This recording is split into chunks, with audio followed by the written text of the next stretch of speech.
Samurai Shodown is one of the most renowned weapons fighter, developed and published by SNK. The story takes event during the 18th century Sakoku period of 1788 and 1789.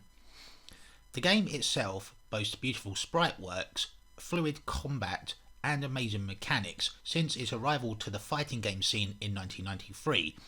But we're not going to be talking about the franchise as a whole, but one game I have a fondness for.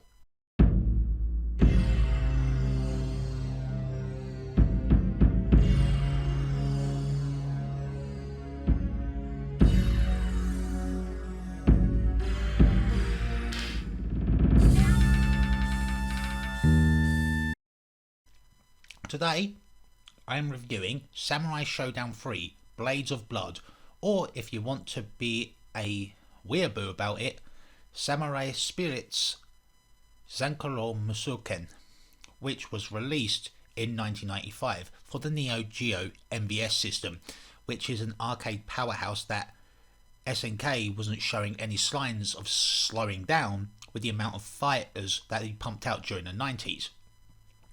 Like most SNK arcade games tend to come out on their own hardware, being the SNK Neo Geo AES and the Neo Geo CD, alongside with other ports that are not from SNK, such as the Sega Saturn and of course my beloved Sony PlayStation 1, which for today I will be reviewing. But is the game any good? Let's find out. Samurai Shodown 3 is a 2D's weapon fighter that is straight to the point. What you see is what you get. Nothing more, nothing less. The roster retains 7 of the characters from the previous games such as Haomaru, Genjiro Kibagami, Nakaruru, Hanzo Hattori, Ukyo Tachibana, Galford and Kyoshiro Senryo, with the addition of newer characters to the roster such as Basara Kubikiri, Gaira Caffeine, Shizumaru Hisame and Rimururu, all to name a few. These characters also come with selectable versions depending on the character, being Slash and Bust, which is an overhaul based on both Shura and Rasetsu. Slash being the most standard aesthetic as a whole, which is utilised in the last 2 games, whereas Bust, which was added into the game, is a lot more aggressive in gameplay. Like most SNK fighters, it uses 4 buttons, and the buttons are all the same like previous versions of Samsho, with 3 slashes being light, medium and heavy, and a kick button, but with also a new mechanic added, which adds an addition to a parry system.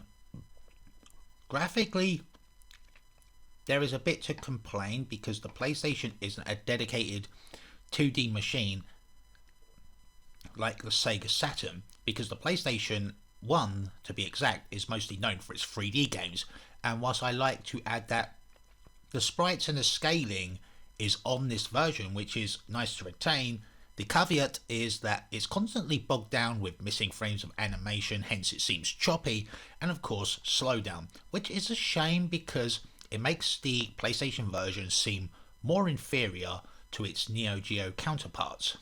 And like most ports of fighting games for the PlayStation 1, it is drawn out with loading times, which I can understand from a perspective because it needs to load out the data for it to play.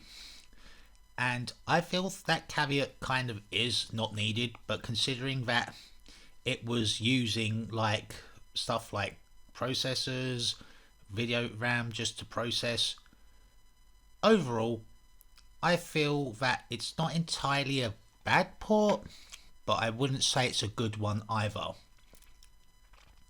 So all in all, if you still like Samsho and don't care for the latter of the review, I would say this would be worth the price in importing just for a mediocre port alone, if you are a collector.